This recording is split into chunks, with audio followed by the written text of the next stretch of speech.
Class में मैंने आपको लिमिटिंग रीजन देखना समझाया था, ठीक है। अब हम जो है वो करेंगे लिमिटिंग रीजन के आगे हम करते हैं quantitative analysis and qualitative analysis. दो टर्म्स है जिसमें आपके पास molarity molality and mole fraction वाला कंसेप्ट आता है। मोल्स वगैरह सब क्लियर है, नो डाउट ना? ओके। तो इसके लिए सबसे पहले आपको केमिकल रिएक्शन आनी चाहिए, केमिकल इक्वेशन बनानी आनी चाहिए। केमिकल रिएक्शन क्या होता है आपके पास? जब एक या एक से ज्यादा, वन या वन मोर देन वन आपके पास सब्सटेंसेस कंबाइन कर रहे हैं आपके पास में, वन और मोर सब्सटेंसेस रिएक्ट, वन और मोर सब्सटेंसेस रिएक्ट। और कैसे रिएक्ट कर रहे हैं? आपके पास केमिकली रिएक्ट कर रहे हैं। कैसे रिएक्ट कर रहे हैं? केमिकली। अब ये आपको बताने की जरूरत नहीं है केमिकल एंड फिजिकल प्रोसेस क्या होते हैं, आपको पता है ऑलरेडी हमारे पास कि दो तरह के प्रोसेस होते हैं, एक केमिकल होता है और एक फिजिकल होता है आपके पास में। फिजिकल में सिर्फ फिजिकल प्रॉपर्टीज चेंज होती है, केमिकल में आपके पास जो सब्सटेंस है उसकी केमिकल प्रॉपर्टीज चेंज हो जाती है। तो जब दो, एक या एक से ज्यादा आपके पास सब्सटेंसेस केमिकली जो है वो कंबाइन कर रहे हैं, क्या कर रहे हैं? केमिकली जो है वो कंबाइन कर रहे हैं आपके पास में टू फॉर्म न्यू सब्सटेंस। क्यों फॉर्म कर, क्यों रिएक्ट कर रहे हैं? न्यू सब्सटेंस बनाने के लिए। केमिकली का मतलब क्या हो गया आपके पास में कि यहाँ पे कैरेक्टरिस्टिक्स इनकी क्या हो जाएंगी? डिफरेंट हो जाएगी, राइट? ठीक है, कैरेक्टरिस्टिक्स क्या होंगे आपके पास में? डिफरेंट हो जाएंगे आपके पास में। जैसे देखो एक सिंपल सा रिएक्शन देखते हैं हमारे पास। AgNO3 रिएक्शन लिखने का तरीका भी पता है ना, सिंबॉलिक फॉर्म में लिखते हैं हम। AgNO3 plus NaCl combines with AgCl, sorry, AgNO3 combines with NaCl to give AgCl plus NaNO3। क्या दे रहा है आपको ये? NaNO3 आपके पास में कब मिल रहा है? जब AgNO3 NaCl के साथ में कंबाइन कर रहा है आपके पास में। तो ये जो आपके पास में कहलाते हैं रिएक्टेंट। ये क्या है? रिएक्टेंट आपके पास में, जिसमें कि हमारे पास दोनों के दोनों सॉल्ट है। जो हमारे पास फॉर्म हुआ आपके पास में, ये बना AgCl और NaNO3 आपके पास। न्यू सब्सटेंसेस बने, प्रोडक्ट जिनकी प्रॉपर्टीज टोटली डिफरेंट है इनसे। ये न्यूट्रल सॉल्ट है, ये हमारे पास में आयनिक है आपके पास। आई बात समझ में? टोटली डिफरेंट है आपके पास। तो this is a chemical reaction आपके पास। जब हम इसके एनालिसिस करते हैं दो तरीके से, आपके पास इसके एनालिसिस करने के दो तरीके हैं। एक होता है आपके पास क्वांटिटेटिव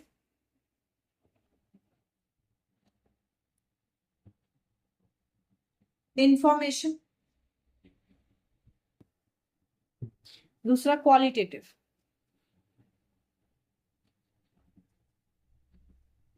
देखो क्वांटिटेटिव मतलब नाम से पता चल रहा है जो क्वांटिटी के बारे में बता रहा है। किसके बारे में बता रहा है आपके पास में? क्वांटिटी के बारे में बता रहा है हमारे पास में। कि भाई हमें बता रहा है सबसे पहली चीज की रेशो जो आपके पास में रिएक्टेंट और प्रोडक्ट्स का है हमारे पास, वो कॉम्बिनेशन का, that is proportion of reactant and product. हमारे रिएक्टेंट और प्रोडक्ट किस प्रोपोर्शन में कंबाइन कर रहे हैं, चाहे आप उसके मॉलिक्यूलर रिप्रेजेंटेशन की बात करो या फिर आप जो है वो उसके मोल रिप्रेजेंटेशन की बात करो, वो हमें बताता है कि भाई आपके पास किस प्रोपोर्शन में आपके पास करे। जैसे हमने लिमिटिंग रीजन में भी किया था, आपके पास 1 मोल H2 कंबाइन करा है 2 मोल O2 के साथ में, राइट? तो ये क्वांटिटेटिव एनालिसिस है, क्वांटिटेटिव इंफॉर्मेशन दे रहा है कि आपके कितने कंबाइन कर रहे हैं। इसके साथ ही ये रिलेटिव फ्रैक्शन देता है। रिलेटिव फ्रैक्शन क्या है आपके पास में? जैसे अभी अगर आप वाटर को बना रहे हो, H2O बन रहा है आपके पास, तो इसका रिलेटिव मोल फ्रैक्शन रेशो क्या बन गया आपके पास? 2:1। कि जनरल केस में हमारे पास कितना रहेगा? 2:1 रहेगा, चाहे मॉलिक्यूल 3 हो जाए, 4 हो जाए, 8 हो जाए, कितने भी हो जाए, ये रहेगा आपके पास में, ठीक है। तो रिलेटिव मोल फ्रैक्शन रेशो देता है आपके पास में। इसके साथ ही अगर गैसियस फॉर्म में है तो आपको रिलेटिव वॉल्यूम फ्रैक्शन भी मिलता है,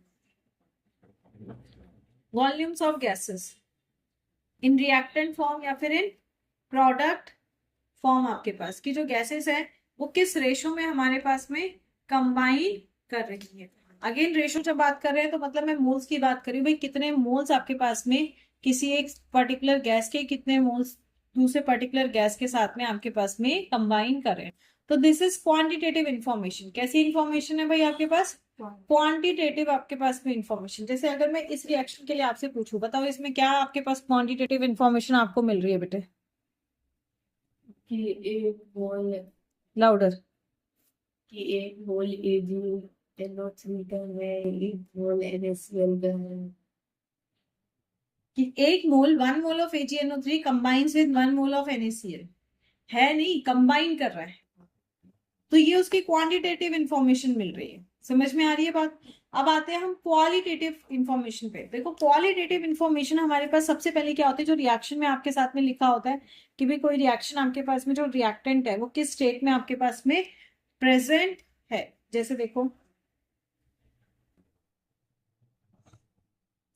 एक रिएक्शन ले रहे हैं, Cu+2HCl gives CuCl2 plus H2।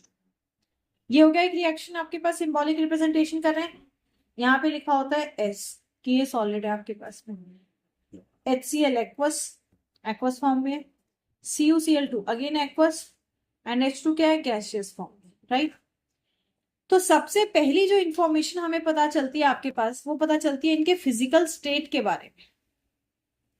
किसके बारे में पता चलती है, फिजिकल स्टेट के बारे में, कि आपका जो रिएक्टेंट या आपके पास जो प्रोडक्ट है, जो सब्सटेंस है, वो सब्सटेंस का स्टेट क्या है, इट्स सॉलिड लिक्विड गैस, आपके पास कौन से स्टेट में आपके पास में प्रेजेंट है। आगे बात समझ।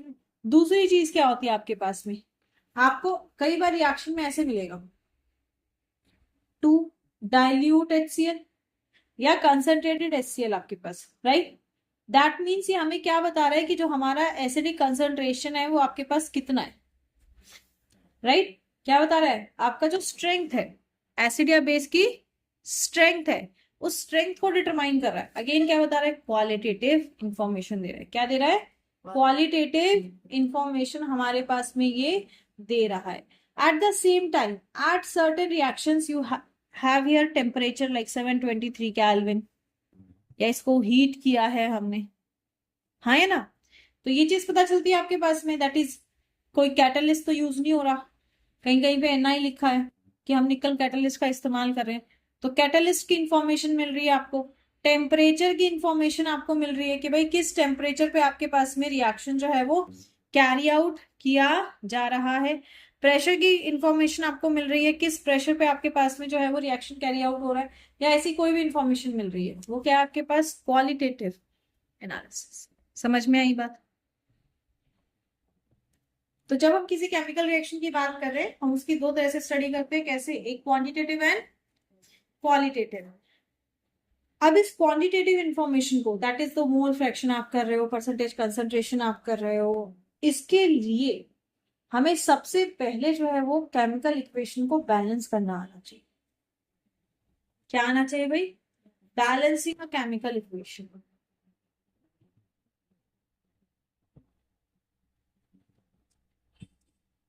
Balancing a chemical equation. अब देखो तुमने एक मेथड पढ़ा हुआ है 10th में, बैलेंस या chemical equation, that is hit and trial method आपका जो होता है, जो law of conservation of mass के अकॉर्डिंग हमने किया। इसके अलावा हमारे पास में आता है पार्शियल इक्वेशन, मेथड बैलेंस का, आयन इलेक्ट्रॉन मेथड बैलेंस का, and oxidation number method balancing का। ये 3 मेथड और ये हम करेंगे ऑर्गेनिक में, हम सेकेंड बुक में करेंगे, तब हम सीखेंगे। अभी के लिए हम पार्शियल वाले से, सॉरी अपने हिट एंड ट्रायल वाले से ही करते हैं। मैं आपको एक क्वेश्चन दे रही हूँ, कॉपी निकालिए फटाफट, मुझे इसकी बैलेंस करके दिखाएंगे। इसको खत्म करना है आज। क्या हुआ बैलेंसिंग करके, ये हो गए, कार्बन 1, हाइड्रोजन 4, 4 ऑक्सीजन 4, 4 हो गए, ठीक है बैलेंस, ठीक है। हमें ऑलरेडी करा चुके हैं, इसलिए एक एक क्वेश्चन सिंगल सिंगल क्वेश्चन करेंगे हर एक टाइप का, और इसको आज खत्म करेंगे। सबसे पहला आता है आपके पास में मास परसेंटेज या वेट परसेंटेज निकालने का। तो मैडम आप कमांड करेंगे, आप बोलेंगे फटाफट बालक, ताकि हमारा हाथ आपके कमांड पे काम करे, ठीक है। So this is W/W percentage आपके पास में। कैसे निकालेंगे भाई, हम जैसे सिंपल परसेंटेज निकालते थे आपके पास में, आपको सिंपल परसेंटेज जो आप 10 बेसिक 8 में कंपेयरिंग क्वांटिटीज में आप पढ़ते हो परसेंटेज, वो चौक वाला क्वेश्चन होता है ना, कि इसमें 3 सब्सटेंस होते हैं, कैल्शियम क्लोरीन है आपके पास में और कार्बन है हमारे पास, वो 3:2:1 में परसेंटेज निकालने क्या करते हैं, 1/टोटल पार्ट्स, 3 और 3 6 × 100, यही काम होता है ना। सेम काम है, कोई नया फॉर्मूला नहीं है कि इतने फॉर्मूले कहाँ से रखने हैं। मास परसेंटेज निकालना है, किसका निकालना है, सॉल्यूट का। तो क्या आ जाएगा, मास ऑफ सॉल्यूट अपॉन क्या हो जाएगा, टोटल मास ऑफ सॉल्यूशन। ऐਵੇਂ गर्दन नहीं हिलाओ ना, मुंह से बोलो। मास ऑफ सॉल्यूशन इनटू 100 आपके पास। सबसे आसान इजी तरीका, आप इस फॉर्मूले को याद कर लो। कैसे, कंसेप्ट वाइज, रट्टा नहीं मारना है कि मास परसेंटेज जिसकी निकालनी है। जैसे देखो आपको क्वेश्चन है कि एक सॉल्यूशन है हमारे पास, is prepared, solution is prepared by adding 2 grams of substance A to 18 grams of water। कहता है calculate mass percentage of solute.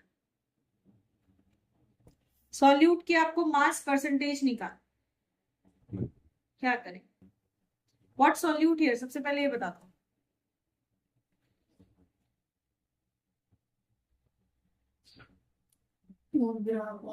जो भी है सो लिखेगा सब्सटेंस है, तो सॉल्यूट क्या है आपके पास, सॉल्यूट आपके पास में क्या है, सब्सटेंस ए।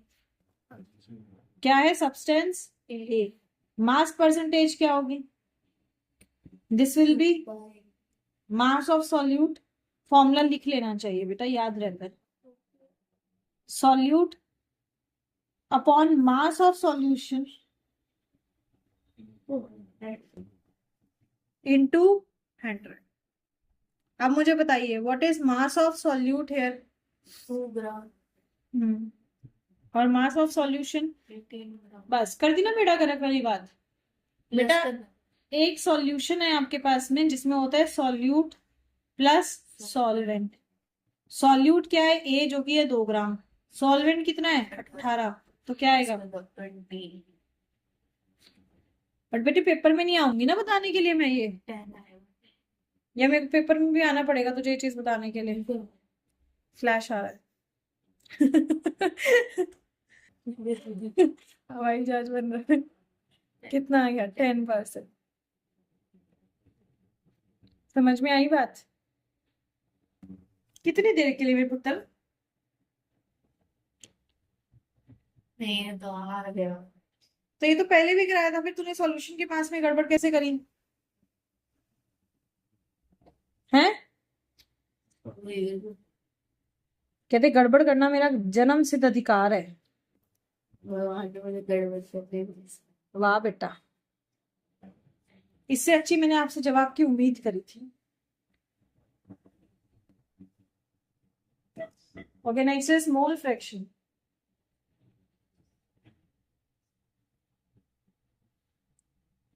देखो मोल फ्रैक्शन, मोल फ्रैक्शन मतलब ratio.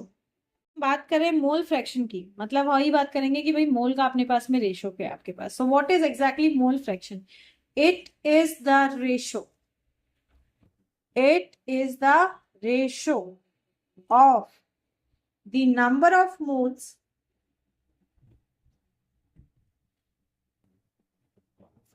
of one component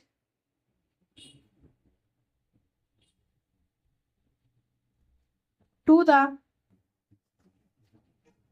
total number of moles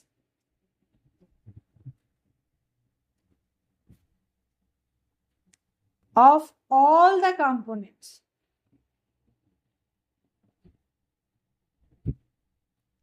present in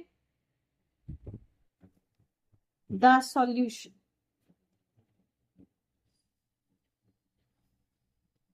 क्या है आपके पास में, रेशो है आपके पास में किसका, आपके पास रेशो है भाई moles of one component upon total number of moles of आपके पास में जो सॉल्यूशन आपके पास प्रेजेंट है उसका। मान लीजिए आपके पास एक सॉल्यूशन है, यू हैव अ सॉल्यूशन, इसमें आपके पास में दो है, आपके पास दो तरह के सब्सटेंसेस हैं आपके पास जो आपको देखने को मिले, जो आपस में कंबाइंड है। एक है ए,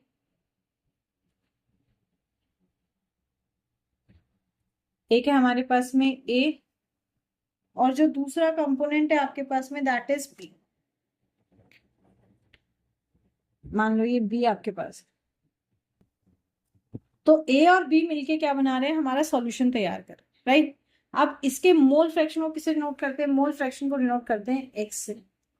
किसे नोट करते हैं, एक्स से आपके पास। तो अगर मैं निकालूं mole fraction of A, mole fraction of A, मतलब मैं क्या निकाल रही हूँ, एक्स ए। क्या निकाल रही हूँ, एक्स ए। अब ये क्या होगा आपके पास में, हमने बोला क्या होता है ये रेशो। भाई आपके पास one component is the total number of moles of all the components to the ratio of number of moles of component A का निकालना है, तो क्या आ जाएगा, moles of A upon number of moles of all components. ऐसा नहीं है दो ही कंपोनेंट हो, दो से ज्यादा भी हो सकते हैं, जितने भी हैं। अब यहाँ दो हैं, नंबर ऑफ मोल्स को स्मॉल एन से नोट करते हैं, स्मॉल एन ए, मतलब number of moles of A. Component दो हो गए थे हमारे पास, एन ए और एन बी। तो ए का मोल फ्रैक्शन क्या आएगा, N A upon N A plus N B आपके पास में। सेम अगर मैं मोल फ्रैक्शन फॉर बी निकालना चाहूँ, ये क्या आएगा, N B upon N A plus N B, right. अब जरा एक फंडा देख, वैसे तो मैं डायरेक्ट भी बता सकती हूँ, पर एक फंडा सिंपल सा है, समझो ये 2 है, ये 1 है। अगर मैं 1 और 2 को ऐड कर देती हूँ, X A plus X B is N A upon N A plus N B plus N B upon N A plus, अगर आप इसको, यस, ये कितना आ जाएगा, 1। कितना आ जाएगा आपके पास में, ये 1 आपके पास, राइट। हाँ है ना। तो यहां से आपके पास एक स्पेशल फॉर्मूला आपके पास बन जाता है, that mole fraction of A plus mole fraction of B is equals to 1। किसी भी सॉल्यूशन में आपके पास अगर दो कंपोनेंट्स हैं आपके पास ए और बी, दो कंपोनेंट्स हैं आपके पास में ए और बी, तो उसके मोल फ्रैक्शन का सम कितना होता है, 1। कितना होता है, 1। याद रहेगी बात।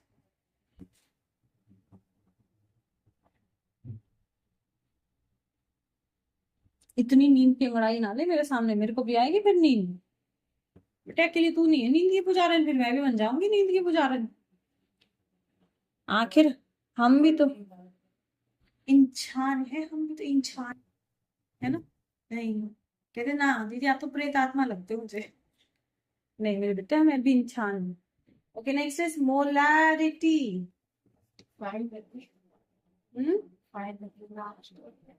कैपिटल एम से नोट कर रहे हैं।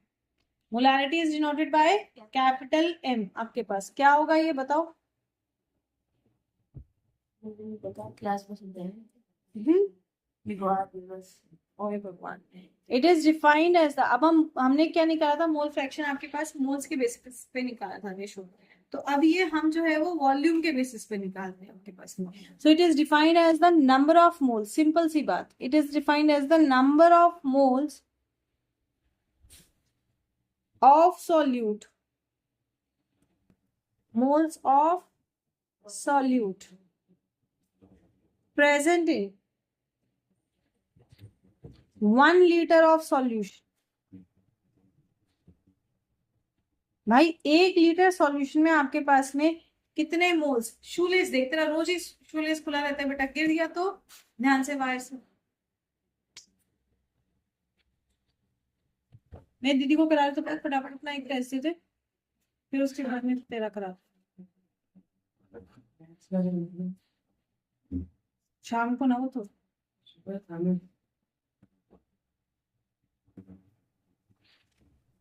It is defined as the number of moles of solute present, आराम से 1 liter of solution आपके पास में। So what is molarity? Molarity is formula wise देखो मैथमेटिकली इसको कैपिटल एम से नोट करते हैं, that is number of moles of solute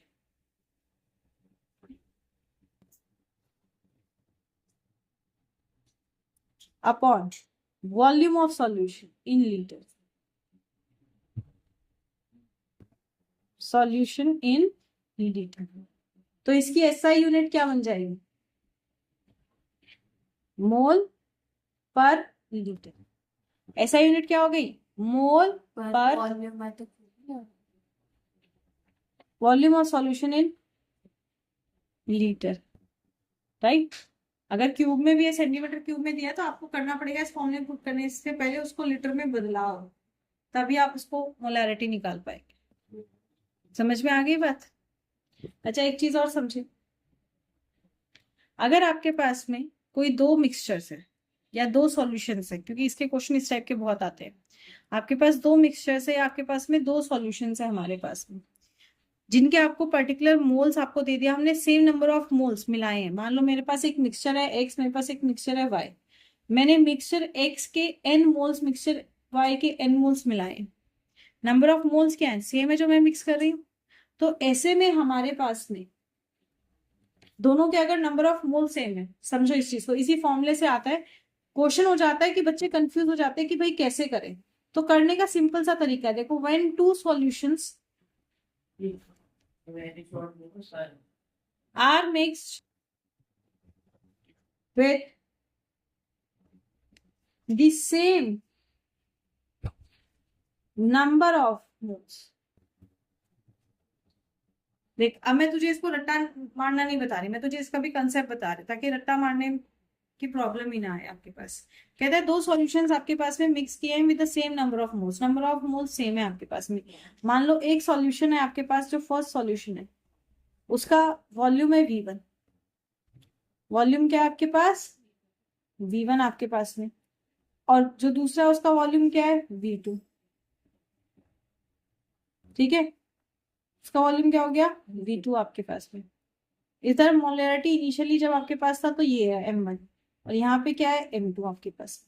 अब नंबर ऑफ मोल्स दोनों केसेस में सेम है, मान लो नंबर ऑफ मोल्स भी N, ठीक है। तो अगर मोलैरिटी के फॉर्मूले से देखिए आ जाएगा M1 equals to N by V1, N निकालो V1 उधर हो जाएगा, तो M1 V1 equals to N। Same यहाँ आ जाएगा M2 equals to N upon V2, इसको इधर ले आओ, M2 V2 equals to N। तो इन जनरल आपके पास में जब दो सॉल्यूशंस आपने सेम नंबर ऑफ मोल्स के साथ में मिक्स किए आपके पास, तो इन जनरल हम क्या कह सकते हैं, नंबर ऑफ मोल्स सेम है, that means M1 V1 equals to M2। समझ में आई बात?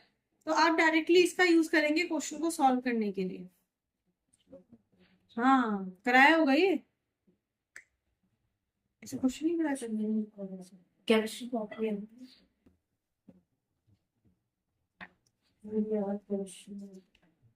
कोई नहीं, मैं कराऊं। Mass percentage, volume percentage, parts per million, ppm खत्म। कोशिश करेंगे चैप्टर टू। देखो क्या थोड़ा इस पर। और मान ले तो मेरे से छुट्टी। अरे दीदी, पर स्कूल में भी तो कुछ नहीं समझाते। कोई नहीं, इधर ध्यान दो। पता है, मैंने कहा मैम ही समझा दो, समझ नहीं आया। कह रही कि बेटा बाद में पूछ लेना, अभी क्लास का टाइम है। फिर ना किसी बच्चे को पढ़ने का मन नहीं कर रहा था, क्लास में चाहिए थी, एक बच्चे कोने में बैठा था, उसने बोला मैम ने सुबह की क्लास में था, मेरे को भी समझा दो। मैम ने उसे जाके पूरा टॉपिक समझा दो, पूरी क्लास में। तो मैडम क्या जाने। मैं क्या जानू भाई। ओके, अब आ जाओ मोलैलिटी। क्या हो गया, इतनी क्यों मुस्कुराई? और इसको कैपिटल एन से नहीं स्मॉल एन से नोट करते हैं, ठीक है। मोलैलिटी जो कि आपके पास में स्मॉल एन से नोट करती है आपके पास। अब चेंज भी इतना ही होता है, it is the ratio of the number of moles of solute present in 1 kg of solvent, 1 kg of या सॉल्वेंट, सॉल्यूशन नहीं बोल रहे हैं, यहां सबसे बड़ी गलती होती है। हम सॉल्वेंट की बात कर रहे हैं आपके पास, मतलब जो परसेंटेज वाला अभी बोल रहे थे ना 2 ग्राम अपॉन 18, वो वाला सीन पड़ेगा। तो मोलैलिटी का फॉर्मूला क्या हो गया, number of moles of solute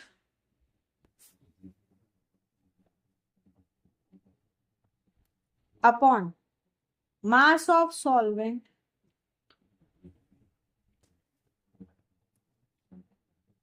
in KG. तो यूनिट क्या हो जाती है मोलालिटी की? दैट इज मोल पर केजी। समझे सरकार? चलो क्वेश्चन करते हैं। क्वेश्चन कहते हैं, हम थोड़े से डायरेक्ट नहीं दे रही हूँ निकालने वाले, डायरेक्ट तो आप वैसे भी निकाल दो। कहता है डेंसिटी ऑफ द थ्री, अच्छा ये बताओ मोलालिटी है या मोलारिटी है? यस, कैपिटल एम में तो मोलारिटी। तो density of three molarity solution of NaCl। कहता है NaCl का एक सॉल्यूशन आपने तैयार किया जिसकी मोलारिटी कितनी है? 3। उसका जो डेंसिटी है वो है 1.25 ग्राम पर मिलीलीटर क्यूब आपके पास में। कहता है कैलकुलेट मोलालिटी, कैलकुलेट मोलालिटी। तो मेरे पुत्र जी बताओ क्या करेंगे? कह रहा अभी क्या कर रहा है, कह रहा अभी हिस्ट्री क्लास। अच्छा देखो क्या कहता है, कैलकुलेट मोलालिटी। क्या कह रहा है? मोलालिटी। मोलालिटी का फॉर्मूला क्या होता है? अभी ऊपर लिखा हुआ, number of moles of solute upon mass of solvent in KG. क्या फॉर्मूला है आपके पास में? Number of moles of solute upon mass of solvent in KG. क्या आपके पास में सॉल्यूट के मोल्स हैं? नहीं, निकालने में निकालने पड़ेंगे। अच्छा ठीक है, क्या आपके पास मास ऑफ सॉल्वेंट है? मास ऑफ सॉल्वेंट नहीं है आपके पास में, ठीक है। देखो आपको क्या दिया है, आपको दिया है कि सॉल्यूशन की मोलारिटी कितनी है। Molarity is 3m। इसका मतलब क्या हुआ? और डज मोलारिटी 3m मीन्स? इसका मतलब 3m equal to mass upon sorry number of moles of solute upon volume of the solution. कुड़िए मैंने तेरी पिटाई करनी है। क्यों? 3m का मतलब क्या हुआ? 3m का मतलब हो गया 3 मोल पर लीटर। सेम बात नहीं, बात सेम नहीं है आपके पास में। अगर सेम बात होती तो आंसर अभी तक आप मुझे बता देती। इसका मतलब क्या हुआ? इसका मतलब हुआ कि जो सॉल्यूशन है उस सॉल्यूशन में क्या है? सॉल्यूशन कंटेन्स पर litre 3 mole of solute in 1 litre. यही मतलब हुआ। अब आप कह रहे हैं फॉर्मूले में number of moles of solute नहीं पता। क्या number of moles of solute नहीं पता? पता है ना। तो सॉल्यूट के मोल कितने हैं? मोल्स ऑफ सॉल्यूट कितना है? 3। मोल्स ऑफ सॉल्यूट कितना है आपके पास में? 3। अब इस फॉर्मूले के हिसाब से देखें तो number of moles of solute तो पता है, पर हमें मास ऑफ सॉल्वेंट नहीं पता। अब हमें सॉल्वेंट का मास पता करना पड़ेगा आपके पास में। तो पहले हम सॉल्यूट का मास पता कर लेते हैं हमारे पास में, राइट। हम सॉल्यूट का मास पता कर लेते हैं। तो मास ऑफ NaCl क्या होगा? मॉलिक्यूलर मास NaCl का क्या होगा? ये हो जाएगा 58.5 ग्राम। अब हमें पता है जो हमारा सॉल्यूशन है उसमें कितने मोल प्रेजेंट है? 3 प्रेजेंट है। कितने मोल प्रेजेंट है? 3 प्रेजेंट है आपके पास। लीटर बोला है ना मतलब। हाँ तो हम पर लीटर के हिसाब से चलेंगे। हाँ, उसी के हिसाब से करेंगे क्योंकि इसका मतलब ही यही हो गया ना आपके पास में। इसका तो मतलब ही यही हो गया ना आपके पास। अब देखो आपके पास अगर एक का 58.5 है तो 3 का क्या हो जाएगा? 3 इंटू 58.5। हाँ है ना। नंबर ऑफ मोल्स क्या होता है? Given mass upon molar mass ना। तो अगर गिवन मास निकाला तो गिवन ऑफ मास क्या होगा? Number of moles into molar mass. ये चीज होगी ना, कंफ्यूजन नहीं है ना। तो ये कितना आ जाएगा? ये आ जाएगा 5.571। कितना आ गया? 175.5 ग्राम। ये क्या आया? ये आया आपका मास ऑफ NaCl। कब? इन 1 लीटर सॉल्यूशन। कब? 1 लीटर सॉल्यूशन में हमारे पास में। अब देखो हमारे पास एक और चीज गिवन है, ध्यान से बाहर है। हमारे पास एक और चीज गिवन है, डेंसिटी। क्या गिवन है? डेंसिटी। हमें क्या निकालना है? Mass of solvent. क्या निकालना है? Mass of solvent. अगर आपके पास में डेंसिटी है, दैट इज डेंसिटी क्या होता है? Mass upon volume. डेंसिटी क्या होता है? Mass upon volume. डेंसिटी पता है? मास पता है? बताओ बताओ। नहीं सॉरी सॉरी सॉरी, नहीं अगर पता है तो बता दो यार, टाइम बच जाएगा। मास पता है? नहीं मेरे को क्या? मास मास नहीं पता पर वॉल्यूम पता है भाई। 1 लीटर सॉल्यूशन है, मतलब वॉल्यूम कितना ले लेंगे हम? 1000। तो मास कितना आ जाएगा? मास आ जाएगा, ये कितना है? 1.25 इंटू 1000। कितना आ गया? 1250 ग्राम। कितना आ गया? 1250। आज तो देखो मेरा वेट नहीं आया था, इसके आगे सब गलत है। वो तो तूने उससे समझ लिया था ना कि हमने उससे निकाल लिया था। मैंने तुझे पहले ही बोल दिया था कि भाई आपको दे रखा है वॉल्यूम। ये चीज समझ में आ गई? अब ये क्या आया है आपके पास में? ये है आपके पास मास ऑफ किसका? सॉल्यूशन का। This is mass of solution. मैं मिटा रही हूँ क्वेश्चन। तो मास ऑफ सॉल्यूशन आपके पास में है। मास ऑफ सॉल्यूशन क्या होगा? This is mass of solute plus mass of solvent, right?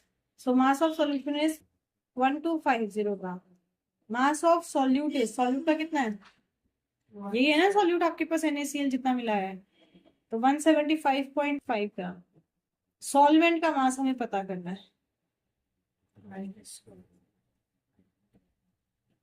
कितना आया था माइनस करके?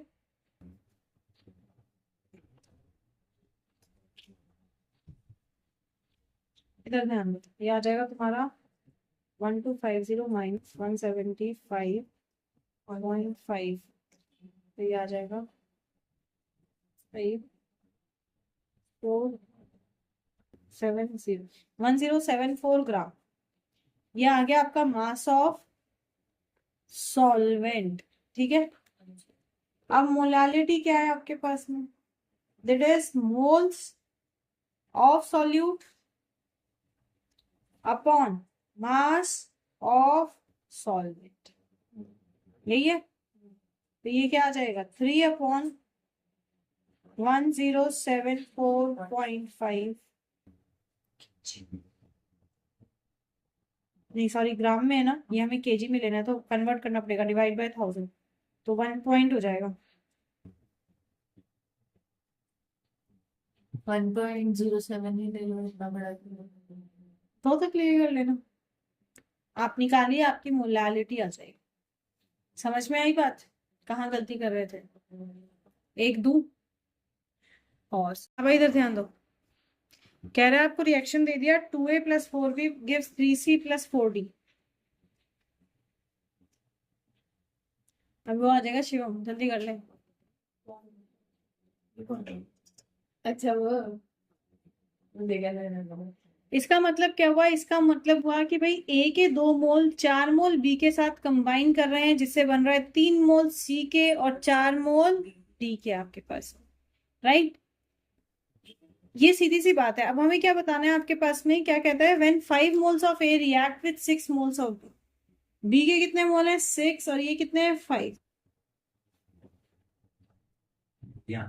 अब सीधी सी बात देखो, 2 mole of A reacts with 4 mole of B। 2 मोल को चाहिए कितने? 4 मोल, मतलब ट्वाइस, है कि नहीं? देयरफॉर 5 मोल ऑफ A को कितने मोल चाहिए B के? 10 मोल ऑफ B। पर B कितना है हमारे पास? H1 6। इसका मतलब क्या हुआ? जैसे ही 6 मोल रिएक्ट हो जाएंगे, A के मोल एक्स्ट्रा बच जाएंगे, तो किसने रिएक्शन रोका? B ने। तो B लिमिटिंग रिएजेंट है। चलो, कल परसों जब करा रही थी इसको तो भी इतनी गलती करी थी, इसका इतना माइंड खराब था। Good one. दोबारा कीजिए। अब बात करें कैलकुलेट द अमाउंट ऑफ सी। आपको क्या करना है, अब सी का अमाउंट बताना है कि भाई आपका सी का अमाउंट जो है वो कितना आपके पास बन रहा है हमारे पास। अच्छा आप देखो, सी का बताना है, ओके। तो ए के 2 मोल, बी के 3 मोल, सॉरी 4 मोल के साथ देते हैं 3 मोल सी, राइट।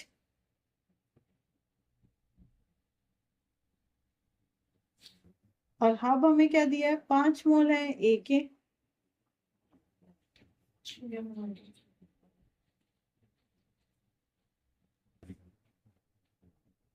तो सी का कंसेंट्रेशन कितना होगा ये बताना है। आपका दिमाग क्या कहता है? मेरा दिमाग ये कहता है कि 6 तो हम ए के रिस्पेक्ट में नहीं निकाल सकते। तभी पूछा मैंने आपसे। भाई हमें पता है कि बी लिमिटिंग रिएजेंट है, मतलब बी कंप्लीटली यूज हो जाएगा, पर ए तो फिर भी बच जाएगा। तो अगर आप ए के रिस्पेक्ट में निकालोगे तो बी तो यूज ही नहीं हो रहा, तो सी का कंसंट्रेशन वैसे ही खराब हो जाएगा। तो हम लेंगे किसको, हम लेंगे जो पूरी तरीके से यूज हो रहा है। तो जब 4 मोल बी के थे तो 3 मोल सी के बने। सो जब 1 मोल बी का होगा तब